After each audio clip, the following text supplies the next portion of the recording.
Tá nervoso, mas nervoso mesmo. Eu tô aqui com um cara que eu conheço há muitos anos. Esse cara é bacharel em Direito, trabalha no TRT, é mergulhador, é fotógrafo e especialista em Bitcoin. Tô falando com o William aqui. Fala aí, meu brother. Oi, Fábio, muito boa tarde. É um prazer estar aqui. Eu fico muito feliz de ter sido convidado e espero passar bons momentos conversando com você hoje. Pô, legal. Com certeza vai ser. Bom, velho, eu queria que o Luizão estivesse aqui, porque ia ser um debate muito legal, mas eu vou juntar vocês dois ainda. O Luiz, que é um cara que não bota muita fé em BTC, e você, que é um cara que me ensinou esse mundo, né? Cara, como que você começou a entrar nessa... A gente vai falar sobre várias coisas, né? Claro. Mas como que você entrou nesse mundo, mano? Como é que chegou isso pra você? Eu tinha ouvido falar sobre Bitcoin em 2013 e, como todo mundo, me arrependo horrores de não ter comprado naquela época. Mas assim, soube que existia, mas até aí não dava muita bola. Quando foi 2018, eu e meu irmão estavam pesquisando sobre investimentos, sobre como conseguir fazer patrimônio crescer. Porque só trabalhando a gente não vai conseguir ter um grande volume de patrimônio. E aí é aquela história padrão. A gente estuda sobre educação financeira, estuda sobre renda fixa, renda variável, começa a pesquisar um pouquinho, empresa aqui, bolsa, a ação americana, começa a entender esse mundo. E aí, em todo ponto que a gente estuda, a gente acaba chegando à mesma conclusão. Por mais que você tenha algum retorno, o seu retorno é comido pela inflação. E aí me veio a pergunta, o que fazer? Porque se a inflação está acabando com o poder do dinheiro, eu preciso dar um jeito de me proteger disso. Então, por mais que eu fique trabalhando, ganhando mais dinheiro e tentando aplicar o que eu estudei nas aplicações financeiras, é muito difícil conseguir sair dessa roda dos ratos. Aí, pesquisando, cheguei ao Bitcoin. Cara, é muito louco porque, assim, quando você começou a me falar desse mundo, né? E eu, como todo mundo, me arrependo de não ter comprado horrores. Principalmente na pandemia, chegou a $2.000, né, o Bitcoin. Nossa. Então, assim, quando você começou a falar, a primeira pergunta que eu fiz e se alguém tirasse da tomada? É verdade, eu lembro da nossa conversa, é verdade. E é engraçado porque é uma pergunta que todo mundo faz. Eu mesmo já pensei nisso. Porque eu tinha várias dúvidas de pessoal que não conhece mesmo na época, né? Quando eu comecei a verificar sobre isso, estudar. Então eu pensei, e se alguém tirar da tomada? E se de repente amanhã ninguém mais ligar para isso? E se copiarem Bitcoin infinitamente? Agora Bitcoin tem muito mais Bitcoin do que tinha antes. Então assim, a gente tem esse tipo de receio, esse tipo de dúvida. E é normal ter, normal mesmo. A gente ainda não conhece, não estudou sobre isso. Mas depois que você senta, estuda e começa a verificar, você vê que realmente são questões que hoje você pode olhar e falar, caramba, mas é claro que isso não vai acontecer, é muito óbvio que não. Só que quando a gente não conhece, é uma pergunta muito séria mesmo. Então, por exemplo, você perguntou, por que ninguém pode tirar da tomada? Basicamente porque não existe uma tomada. Que interessante. É muito legal isso. Então ele funciona diferente de um servidor. Por exemplo, o computador do Banco do Brasil pode ser retirado da tomada. Ele é um computador, mas que tem a redundância e tudo mais. Ainda assim é centralizado. O Bitcoin não. O Bitcoin ele é descentralizado. Então ele está espalhado ao longo de todo o planeta, de tal forma que uma máquina fora do ar não muda nada para a rede. Para que o Bitcoin pare, 100% dos nós que rodam pelo mundo teriam que parar. E ainda assim, isso seria um problema só não tão sério, porque na hora que algum dos nós voltasse, a rede ia continuar de onde ela parou. Cara, que doido. E, uma coisa que eu percebo, assim, depois que você entra nesse mundo, depois que você me apresentou esse mundo, eu com muita resistência fui lá, consegui entender, porque eu era um cara que, assim, mas... Eu prefiro comprar Petrobras, né? Eu prefiro comprar o que a Sete funciona.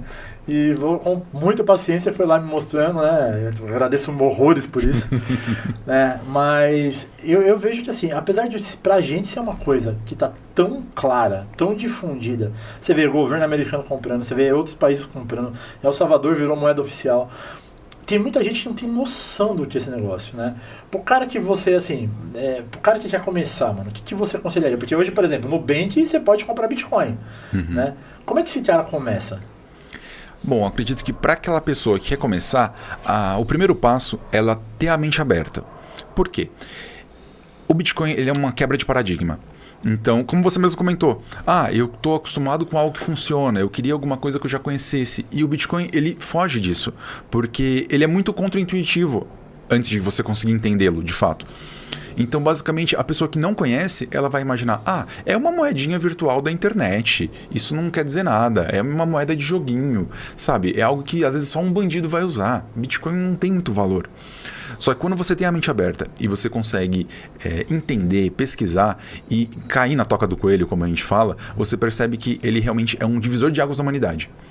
Então, é difícil visualizar hoje, porque a gente está passando por isso. Mas eu posso dizer que o Bitcoin ele vai ser visualizado como a nova invenção da roda. Caramba. O mesmo efeito que a roda trouxe para a humanidade, o Bitcoin vai trazer no futuro. E teve cara que comprou pizza com Bitcoin lá atrás, né? Sim. Sim. E quantos Bitcoin foi uma pizza, você lembra? Sim, na verdade foram 10 mil Bitcoins por 2 pizzas. Meu Deus do céu. Então foi basicamente 5 mil Bitcoins a pizza. Cara, você imagina, hoje o Bitcoin tá na base de 500, falando em reais, né? 550 mil reais. Sim, essa faixa. Você tem noção do valor dessa pizza, cara? E vou te falar, viu? Realmente, olhando para trás, é absurdo, realmente, porque a gente fica impressionado. Só que essa transação de compra de pizza com Bitcoin foi absurdamente fundamental, porque foi ela que foi a primeira transação e foi ela que deu valor monetário ao Bitcoin. Antes dessa transação, por mais que o Bitcoin já existisse e tivesse sido enviado de um lado para outro, ele ainda não tinha valor monetário. Então você não teria como corresponder a quantos Bitcoins equivalem a algum objeto ou algum serviço. No caso, as pizzas. Sim. Esse mundo pra mim hoje tá muito claro, né? Mas, por exemplo, a gente tem muitos amigos em comuns. O Luiz mesmo. O Luiz é um economista e é um cara hiper inteligente, hiper preparado, que ele ainda tem uma resistência ali, por isso eu quero botar vocês dois para conversar, que vai ser muito legal. E também tem outro cara lá na faculdade, né, na faculdade de psicologia, que eu acho que ele seria ainda um cara mais focado na questão das teorias, que nós já conversamos, não vou nem entrar muito nesse mérito, mas sobre a sociedade, como que ela trabalha, qual o futuro da sociedade e tudo mais. Ele já acha que a gente já está vivendo naquele patamar que a gente prospecta para o futuro. Eu vou chamar ele, o nome dele puta, eu chamo ele de Khan, velho. Mas o nome dele é não lembro agora, acho que é Sheris Khan. Enfim, depois eu lembro. A hora que ele veio, você vai me xingar porque eu não lembro o nome dele. Mas ele é um cara que vai adorar debater com a gente também. Eu vou trazer ele aqui pra gente bater um papo. E, cara, hoje, pensando assim em futuro, né? O cara te fala, cara, eu vou me matar pra comprar uma grana em Bitcoin aqui. O que você, baseado na sua experiência, no seu conhecimento, você falaria pra esse cara em matéria de retorno disso, de utilização disso? Bom, a utilização é um pouco subjetiva, então depende do que ele está esperando. O Bitcoin, ele tende a se valorizar ao longo do tempo. Então, sempre que você olha o Bitcoin em projeto de anos, ou até mesmo, de repente, semestres, você vê ele subindo absurdamente. Agora, se essa pessoa ela quiser alguma coisa um pouco mais imediata, pode ser que ela se frustre um pouco, porque ele ainda é muito volátil. Dessa forma, se a pessoa está esperando comprar Bitcoin e amanhã ter algum resultado, realmente ela pode ficar frustrada. Agora, se essa pessoa conseguir pesquisar, entender e compreender tudo que o Bitcoin tem a oferecer, ela vai comprar esse Bitcoin, vai encarteirar, vai armazenar e no futuro vai usufruir o que ele vai retornar para ela. E você vê, a cultura das pessoas é uma coisa muito louca, porque, por exemplo, você vê pessoas que pensam em comprar imóvel, né? O cara fala, vou comprar um apartamento, vou comprar uma casa, vou comprar um terreno, né? E às vezes ele compra o terreno de um lugar que nem ainda está completamente preparado para receber uma construção ou tudo mais, comprar o tal do lote, né? E aí ele tem paciência de esperar isso. Mas as pessoas, elas perderam um pouco a capacidade de pensar a longo prazo. De pegar algo e levar a longo prazo e busca o imediatismo, né? O Bitcoin, basicamente, ele vai um pouco contra isso, porque graças à volatilidade, que é ótimo pra gente isso, inclusive, principalmente para quem trade um pouquinho, eu sei que você tem as suas restrições quanto a isso, mas a volatilidade ela é necessária, ela é precisa, inclusive ela só existe porque tem muita gente começando com o Bitcoin agora, né? Para quem olha pro Bitcoin agora e fala, caralho, já tá em Eu até falei palavra nenhuma. Mas, caramba, ele tá lá hoje batendo aí quase 600 mil reais, né? Quase 100 mil dólares. Tá pelo último que eu olhei aqui no celular, tava 96 mil. Você acha que tá atrasado para comprar? A gente tem um ditado que fala que o melhor momento para comprar Bitcoin foi ontem. E que o segundo melhor momento é agora. Então, não, eu acredito que não esteja atrasado.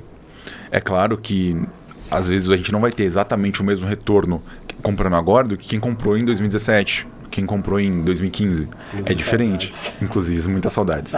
Mas quando a gente pensa em tudo que o Bitcoin pode fornecer, a gente entende que não é exatamente só o retorno no gráfico. Então, eventualmente, ele pode até não ter o mesmo retorno que você já viu no gráfico em algum momento no passado, só que ele pode proporcionar outras coisas. Como, por exemplo, a gente teve, não muito tempo atrás, essa situação da Ucrânia, onde teve aquela questão com a Rússia e tudo mais, e muitas pessoas tiveram que sair de suas casas e deixar o seu país.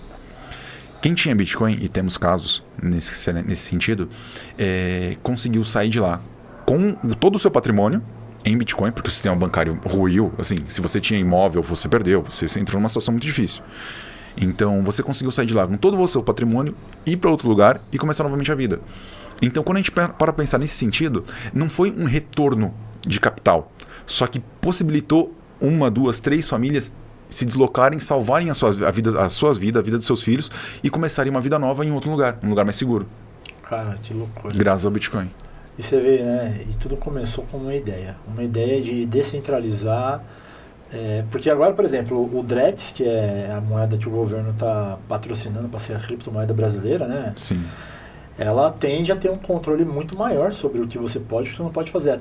Eles até falaram que na época da pandemia, se já tivesse implementado o DREX, você poderia comprar alguma coisa só em lugares pré-determinados, por exemplo, 5 km da sua residência, coisa do gênero. Esse controle está vindo forte aí, né? Sim, na verdade, existe um trabalho muito forte para que exista um controle maior do Estado perante as pessoas sobre a matéria financeira. E, inclusive, aqui no Brasil, isso está escalando de uma forma bem rápida, na verdade. O Brasil é a vanguarda do mundo nesse sentido, em matéria de CBDC. Caramba. Então, inclusive, a hora que o DREX, se realmente ele for lançado, e se ele for lançado da forma como ele está sendo programado, ele vai permitir um controle ainda maior do que hoje a gente visualiza na China. Caraca, meu. Inclusive, uma curiosidade, não sei em quando esse podcast vai estar sendo assistido, mas o Trump acabou de subir como presidente nos Estados Unidos pela segunda vez, e na primeira semana ele já fez um decreto presidencial proibindo o desenvolvimento do equivalente ao DREX americano, que seria o CBDC americano. Caraca. Pela questão do controle. Caraca. Uhum. Meu, assim, eu acho que assim, a sociedade ela tem caminhado cada vez mais para um rumo perigoso, né?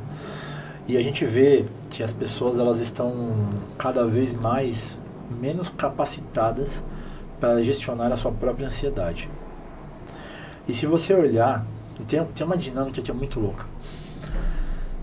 As pessoas elas estão tão acostumadas a antecipar o resultado que elas vão ter, que elas perderam um pouco a capacidade de planejamento. Então hoje tem gente que utiliza cartão de crédito como um meio de sobrevivência. A pessoa compra alguma coisa que não pode comprar naquele momento e parcela. E a partir daquele parcelamento ela vai pagando. Muitas vezes ela se enrola e ela não consegue honrar com a sua dívida. E isso consiste basicamente no fato de você antecipar o retorno, o resultado do seu trabalho. Então você trabalha, você se planeja, você busca ter um resultado, seja ele realização de sonhos, seja ele uma vida melhor, enfim. Só que você precisa de um tempo para isso. E esse tempo, ele deveria servir justamente para você realmente pensar se você quer aquilo de verdade. Então, por exemplo, poxa, eu vou comprar um celular, né, um iPhone. O iPhone hoje, um iPhone 16, custa o quê? 10 mil reais, né? Para um cara que ganha, sei lá, 2 mil reais é 5 meses de salário, um telefone que você vai botar no bolso. Faz sentido você fazer isso? Né? O cara não pode. Claro que ele pode, ele merece, ele pode. Isso aí quem determina é ele e a vontade dele, a capacidade dele. Mas a partir do momento que você pega um bem que custa 10 vezes o seu salário e você parcela em 10, 15, 20 vezes, não sei quantas vezes você vai parcelar esse negócio, você está antecipando o resultado que você teria se você tivesse trabalhado e juntado uma grana e depois de tantos meses comprar o telefone. Essa antecipação basicamente é o quê? Eu estou avançando no tempo, no retorno que eu vou ter sobre o meu trabalho. E isso implica em você se comprometer com aquele resultado. Primeiro, você vai ter que dar aquele resultado. Segundo, você vai estar comprometido em pagar aquilo que você já fez. Independente se você mudasse de ideia. De repente, amanhã acontece alguma coisa na sua vida que o telefone não é a sua prioridade. Mas se você já comprou ele parcelado, ele virou sua prioridade. Você vai ter obrigatoriamente que fazer. Uhum. As pessoas perderam a capacidade de se planejar. Antigamente não existia esse tipo de recurso. Você tinha que pegar, fazer, guardar e dar seu jeito para conseguir chegar no resultado. Baseado nisso, e baseado na como a sociedade está caminhando, como as pessoas estão perdendo a capacidade de avançar no sentido de planejamento e se programar para ter as coisas, aliado a um controle monetário financeiro que está acontecendo. Você enxerga outra saída que não seja a pessoa investir num seguro, que seria basicamente, por exemplo, uma moeda descentralizada? Você enxerga um outro patamar que não seja isso, para que ela pudesse ter um futuro garantido? Ou, na sua visão, essa é o único meio que sobrou porque não tem outro jeito? Na verdade, eu acredito que o caminho principal para uma salvação financeira, uma salvação de patrimônio, seria realmente essa questão da moeda descentralizada, no caso o Bitcoin. Uhum. Agora, isso acaba sendo um pouco mais complexo do que isso, porque quando a gente tem muitos incentivos para que a gente consuma rápido, para que a gente compre rápido, para que a gente antecipe o retorno futuro para o presente, isso afeta muito o nosso psicológico. Uhum. De tal forma que a gente acaba se moldando a viver nessa realidade. Então, além de toda essa questão de preparo patrimonial, de saber cuidar, de fugir de todo esse mundo Fiat, todo esse mundo que faz a gente ter esse consumo rápido, a gente precisaria ter um entendimento maior e uma percepção maior sobre tudo que está na sua frente. Então, por exemplo, eu trabalho, tenho vontade de comprar um iPhone, como você comentou. Se amanhã ou depois eu tiver um outro problema e ele não for mais minha prioridade, já era. Já realmente não tem mais o que fazer. Só que se eu estou conseguindo trabalhar o meu psicológico para entender que essa atitude minha, essa minha decisão pode não ser a mais conveniente, a mais segura, eu vou conseguir sair dessa roda. Então, por exemplo, eu quero muito um iPhone, só que será que eu não posso ser um pouco mais prevenido e imaginar que outra coisa pode acontecer? Eventualmente alguém pode ficar doente, eventualmente eu posso ter um problema de moradia, alguma outra questão que o iPhone não vai ser mais minha prioridade. Então, assim, além da questão da preservação de patrimônio, que é o Bitcoin, a gente precisaria trabalhar muito mais essa questão de desenvolvimento pessoal. Ele entender o que realmente é prioridade para ele ou não. E isso, infelizmente, é um pouco mais trabalhoso. Eu acho que você investir em um negócio como o Bitcoin, por exemplo, é um negócio que te obriga a trabalhar isso, né? Só que a gente não recebe essa educação financeira. Na verdade, a gente recebe educação financeira zero, né? Ninguém é preparado para isso. É igual você empreender. Ninguém é preparado para empreender. Mas quando você acaba investindo numa pegada como o Bitcoin, você automaticamente tem que trabalhar esse psicológico. Eu já vi muito isso em você. Eu já percebi muito em você, porque muitas vezes a gente fala sobre planejamento, fala sobre alguma coisa, e você é um cara bem pé no chão. E isso é a coisa mais louca, porque assim, você é um cara mais pé no chão que eu conheço, e é um cara que investiu primeiro num treco, que no caso foi o Bitcoin, que, porra, né, você começou a falar sobre isso muito cedo, né? Quando eu falo investir, você começou a estudar esse negócio muito cedo, né? Começou a se inteirar sobre isso muito cedo. E é totalmente contraditivo. Que loucura que é essa? Não, é verdade. Eu gosto de dizer que eu realmente me sinto uma pessoa muito no pé no chão. Muito conservadora, na verdade. Só que, ao mesmo tempo, eu caí de cabeça nesse mundo. Sim. E caí de cabeça de uma forma que eu fico muito feliz de ter caído. Porque depois que você entende o Bitcoin, consegue compreender a questão dos incentivos, consegue perceber o que de fato está acontecendo e o porquê ele é importante, qual o problema que ele resolve, você vira e fala, é isso. Se eu não estiver aqui dentro, eu vou estar num risco.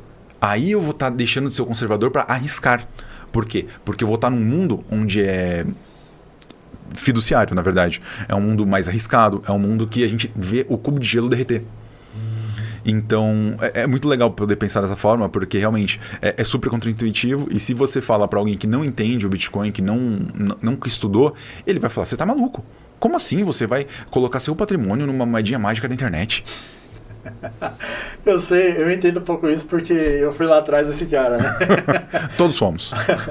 Mas assim, eu já falei isso pra você algumas vezes. Você tem um conhecimento do caramba sobre esse treco, né? Você investiu muito tempo nisso, pra estudar esse negócio aí. O seu irmão também, seu irmão manja muito disso aí. Muito. Você não pensa em fazer um treinamento disso aí, não? Vender um curso ou explicar para as pessoas, como por exemplo, hoje está, com certeza, quem vê esse negócio, e depois eu vou botar umas legendas legais lá, vai poder entender muito melhor do que a gente está falando. Você não pensa em fazer alguma coisa nesse sentido?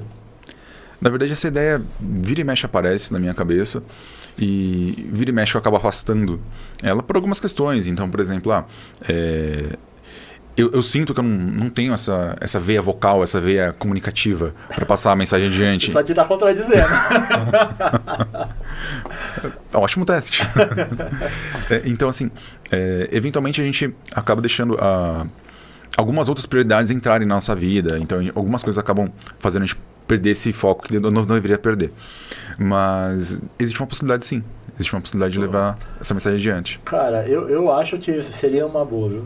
Eu seria o cara que compraria esse curso aí, porque eu tive o privilégio de ter esse treinamento VIP aí por ser seu amigo, mas eu acho que, tem muita gente que patina, cara. Tem muita gente. Tem amigos nossos em comuns que um dos nossos mestres mesmo lá, ele gosta desse negócio de criptomoeda lá, só que ele não manja muito Bitcoin. Eu acho que ele seria um primeiro cara que você poderia estar fazendo um test drive aí.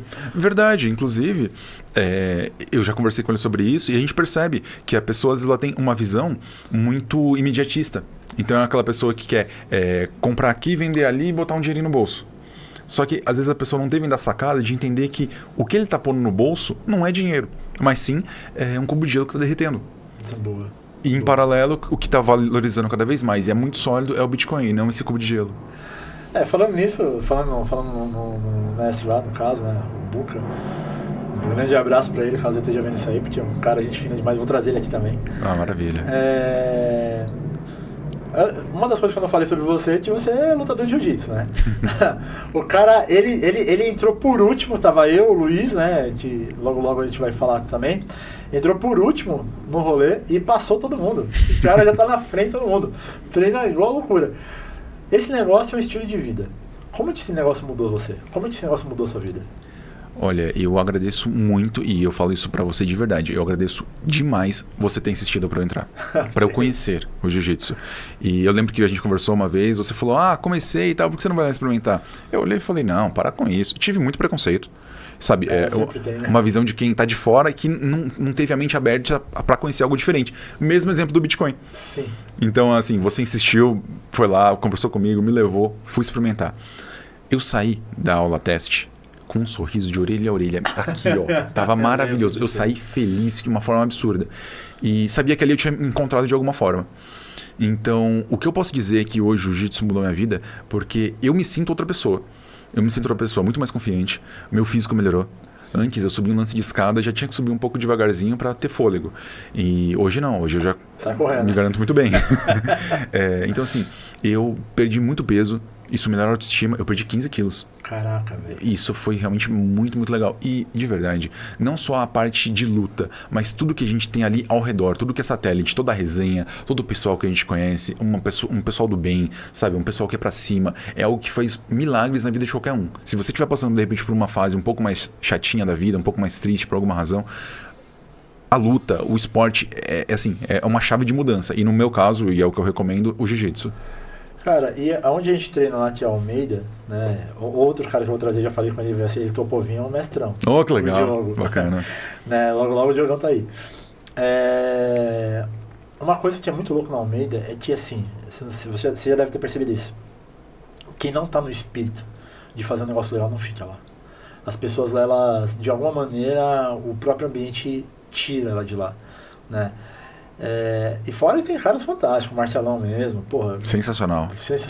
Me ajudou pra caramba, ajuda você pra caramba também. Muito. É um cara que é fantástico. assim, jiu-jitsu e Bitcoin, eu acho que são duas coisas que fazem a gente mudar uns paradigmas, né, meu? Sim, com certeza. Na verdade, quando a gente entra tanto em qualquer um dos dois mundos, a gente percebe que é uma questão de incentivo. Então, por exemplo, quando a gente entra no Bitcoin, o nosso incentivo é não gastar dinheiro com besteira, estudar mais, desenvolver tudo que o Bitcoin permite que você desenvolva. E quando você entra nele, você está entrando em um mundo absurdo, porque você vai falar sobre economia, política, filosofia, questões sociais, sabe, matemática, teoria dos jogos, criptografia. É um mundo absurdo de conhecimento. Então você tende a estudar sobre isso. Você cresce para esse lado, que são coisas muito boas. Quando você está no jiu-jitsu, você também tem outros incentivos que vão fazer você crescer. Então você vai evitar de repente, comer 4, 5 lanches na semana, você vai evitar de ficar tomando muito refrigerante, você vai evitar de maltratar o seu corpo, você vai conseguir crescer muito mais nesse aspecto também. Então, nos dois assuntos, você vai sentir que os incentivos fazem com que você melhore, fazem com que você cresça e evolua como pessoa, como membro da sociedade, como familiar, sabe? Você cresce de todos os jeitos. E são realmente duas coisas que só tendem a agregar a pessoa, não fazem mal, sabe? Só te fazem crescer. Louco, né, isso é muito louco. E assim, de doideira a gente entende, né? De doideira a gente entende, porque uns tempos atrás aqui, ele falou, você tá fazendo alguma coisa? Eu falei, eu tô de boa aqui à tarde, isso aqui, né? Porque eu nem tava na faculdade, né? Já faz mais de 1 ano e meio isso aí. Faz um tempinho. Aí ele falou, vamos jogar poker? Eu falei, cara, eu nem sei jogar poker. Aí beleza, chegou aqui, me ensinou a jogar o poker. Aí ele falou assim, tô pensando em mergulhar. Do nada, tô pensando em mergulhar. Volta e meia a gente falava sobre isso. Resultado, a gente certificou em mergulho. Sim. Como que foi esse negócio? Como surgiu esse treco pra você? A princípio era uma curiosidade, porque realmente a gente acaba vendo isso numa televisão, num filme, alguma coisa, e é algo que desperta a atenção. E certa feita, faz o quê? Uns 2 aninhos e pouco, acho que uns 2 anos e meio, eu estava viajando com a minha esposa, a gente estava em Ilhabela, e passeando aqui, mergulho, vamos conhecer. Olhamos, e tinha um rapaz lá que ele fazia um mergulho chamado Discover. Então, basicamente, ele pega você, que não tem treinamento, te coloca embaixo d'água, te mostra uns peixinhos e põe você de volta na terra. Fiz esse passeio com minha esposa, gostei muito, mas aí a ideia ficou de lado. Passou-se 1 ano, conversando com você, quer saber? Por que não? Fomos pesquisar um pouquinho, descobrimos uma escola muito boa aqui. Calma. Uma escola muito boa aqui perto, a BR Sub. Inclusive também o Gão, o Armando, se você quiser conversar com eles também, são maravilhosos. Fizemos o curso, certificamos, fomos viajar, já fizemos alguns mergulhos e foi realmente maravilhoso. Uma outra experiência sensacional que realmente só agrega a você. Cara, o mergulho é um treco muito louco porque é você com você mesmo, né? E outra coisa, o seu dupla, né? No caso, você é meu dupla, eu sou o seu dupla. É o cara que tá ali pra te salvar. Se é o cara que se deu merda, o cara tá ali pra te ajudar. Né? Então, isso também eu acho que quando você tem um brother muito bacana, o mergulho é um treco muito legal. Porque isso, você estende isso pra vida, né? É um negócio que você sabe que você tá ali. Muitas vezes, por exemplo, quando a gente foi lá a fazer o nosso avançado, a gente foi 40 metros de profundidade. Malandro, a hora que chegou nos 40 metros, a hora que chegou lá embaixo, eu falei, mano, o que eu tô fazendo aqui, cara? Mas aí você vê lá, tem o instrutor, né? No caso, foi a Sol na época, né? Sim. Tá o brother lá que tá com você, tá todo mundo equipado, tá todo mundo treinado, tá todo mundo protegido ali pelo treinamento, pelo conhecimento, e você desenrola. Mas é um negócio que te muda, né, meu? Porque quando você tá lá embaixo, é você com você mesmo, né? E aí o que você encontra quando você tá lá embaixo? Muito legal a gente comentar sobre isso, porque uma das vezes que a gente estava mergulhando, a gente já tinha certificado no básico, a gente não tinha feito o avançado, mas a gente estava mergulhando com o Sérgio até. Sim. Foi em Ilhabela. E eu tenho uma memória muito fresca na minha mente, porque me marcou, que foi no momento que assim que eu saí do barco, entrei na água, eu tive aquela visão, né, de estou aqui na superfície, afundei, agora estou vendo o fundo do oceano.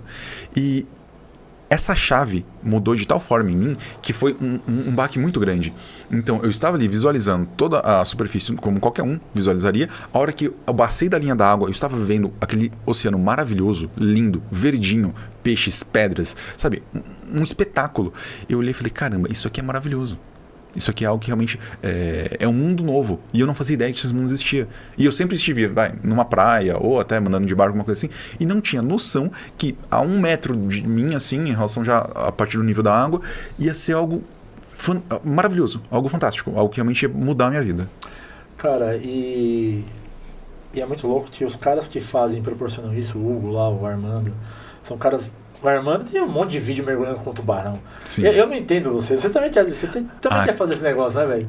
Quero sim, mas na verdade, assim, se eu falar, morro de vontade de pegar um tubarão branco e fazer cafuné na cabeça dele, não é isso. Mas, por exemplo, o tubarão-baleia, ele é gigantesco. Ele é basicamente o tamanho de 2 Kombis. Nossa. E ele não tem nem dente. Ele é lento, boca gigante, assim, banguela, ele fica comendo os plânctons dele e não faz mal pra ninguém. Então você pode ter a experiência de estar próximo de um ser absurdamente grande, que é maravilhoso. É muito louco isso. Mas eu tenho uma política que, assim, eu não tendo a ficar muito perto de nada que pode me mastigar. Leão, tubarão, onça, essas coisas aí, eu prefiro deixar elas lá no lugar deles. E uma coisa que a gente tem... poucas coisas que a gente tem, na verdade, lá, poucas fotos, a gente tem poucas fotos, poucos registros do que a gente fez já, né? E recentemente você me virou e falou assim... tô com tempo vago, acho que eu vou ter uma nova profissão, vou virar fotógrafo. Na verdade, essa questão da foto, eu já estava nesse mundo, né? Fiquei nesse mundo 2 anos. Se eu não me engano, foram nos anos de 17, 18. E assim, na época eu estava muito de cabeça nisso, aí a vida me levou para outros caminhos, deixei isso de lado. E aí agora, como eu estou com algum tempo livre a mais, eu falei, por que não? Vou usar um conhecimento que eu já tenho para me desenvolver nesse sentido. Então, eu não tinha equipamento na época, né? Quando eu trabalhava com isso, não usava meu equipamento, agora eu tenho. Então, eu consigo desenvolver esse lado de fotografia. E é muito, muito gostoso, porque não só a parte do, fiz um trabalho aqui e recebi por isso, mas toda a parte artística. Inclusive, a gente conversou sobre isso, quando eu fiz a cobertura da festa de confraternização da empresa, eu comentei com você que eu estava me divertindo muito mais do que se eu estivesse ali como convidado. Que doideira. Porque eu tava ali brincando enquanto eu tirava foto. Eu tava fazendo foto de bebida, foto dos convidados, foto da piscina, sabe? E tudo mais. Só que foi uma alegria pra mim fazer isso. E eu quero poder desenvolver esse lado. E, cara, eu já vi seu trabalho. Na verdade, você fez lá o trabalho lá na festa. O seu trabalho é muito bom, cara. Você pega uns ângulos, assim, umas coisas que, tipo, eu nem pararia pra pensar. Do jeito que você fez lá, por exemplo, o negócio lá do cara fazendo drink. Porra. E você faz, além de empresa, né? Além de fazer trabalhos em registro de eventos de empresa, que mais você atua? Bom, na verdade, quando eu estava trabalhando com isso, né, nos 2 anos, eu fazia muito aniversário, então eventos, e confraternização de empresa também, né? E inclusive festa de formatura. Foi algo que eu fiz muito naquela época. E agora também é possível fazer esse tipo de projeto, só que eu tô mais focado, na verdade, num projeto um pouco diferente. Eu tenho estudado já faz alguns meses sobre fotografia pet. Que legal. Então, basicamente, eu estou desenvolvendo e estudando para isso, para eu poder fazer ensaios fotográficos de pets com seus donos. Cara, é muito louco, porque assim, tem gente que é apaixonada pelos bichinhos, né? Sim. A grande maioria, na verdade, né? Sim. E como que funciona isso aí? Você vai até a pessoa, eles vão até você, tem um estúdio só para isso? Como é que rola esse lance de você pegar e fazer um ensaio, né? Porque, é uma memória. Você tem que registrar, né? Como funciona o ensaio para você trazer o pet e a pessoa que tem o pet para registrar aquele momento ali? Na verdade, é bem tranquilo. Existe a possibilidade de fazer tanto em estúdio próprio, como também na casa da pessoa. Mas o que eu mais gosto de fazer é na área externa. Então, por exemplo, eu quero pegar a pessoa, pegar o pet dela, combinar um horário, vamos num parque, vamos fazer uma coisa bem natureza, que é onde o animalzinho ele mais está à vontade. E querendo ou não, o lar do qualquer animal, o cavalo, o cachorro, o gatinho, qualquer um, é na natureza. Então eu não me sinto tão à vontade de fazer isso em um cenário muito artificial. Então assim, eu vou preparar um estúdio, vou fazer um fundo, vou de repente fazer um tema natalino, eu não acho tão interessante. É claro, tem muita gente que faz e é legal, assim, as pessoas gostam desse resultado, só que eu me sinto mais à vontade de fazer um trabalho um pouco mais natureza. Então eu vou pegar um cachorrinho, vou levar ele num parque, vou estar lá com a tutora, com o tutor, a gente vai fazer fotos específicas, vamos pegar o cachorrinho brincando, é um projeto um pouco mais lifestyle do cachorro, ele um pouco mais vivo, ele solto, usufruindo da vida dele. Cara, bacana isso. E você faz com qualquer tipo de bicho, tipo, qualquer bicho, tipo, se o cara tiver uma iguana, sei lá, se tiver uma cobra, porque tem gente que tem cobra, né? Sim, tem. Se, sei lá, o cara tiver um... Será que tem alguém que tem avestruz? Tem, com certeza tem. Sim, na verdade, qualquer bicho é possível se fotografar. O que vai mudar é os cuidados que a gente vai ter que ter, e também alguns bichos eles não vão permitir certas fotografias que outros permitiriam. Por exemplo, quando a gente vai fotografar um pássaro, você não vai poder fazer o pássaro fazer certas coisas que um cachorro faria. Entende? Então é diferente. Então, alguns animais, eles acabam sendo mais contemplativos. Outros não, já são mais interativos. Então, por exemplo, inclusive um exemplo fácil é, por exemplo, os gatos. Porque por mais que você consiga brincar com um gatinho e tal para poder fotografar, ele não tem a mesma interação que um cachorro teria. Então o cachorro ele vai correr para cima e para baixo, ele vai ter um comportamento muito diferenciado em relação a um felino. E aí quando a gente compara, por exemplo, com uma iguana, ou então com uma ave, ou qualquer animal já que foge desse padrão cachorro-gato, a gente consegue perceber que muitos deles a gente vai mais registrar o animal, ou às vezes fazer uma foto um pouco mais posadinha com o tutor. Mas é difícil ter alguma interação muito maior além disso. E você já abriu redes sociais para isso? Já tem Instagram? Já tem... Porque depois, na hora que a gente for editar isso aqui, a gente coloca lá o endereço e tudo mais, né? Eu te mando já com o endereço certinho. Você já tem isso aí pra gente colocar aqui depois?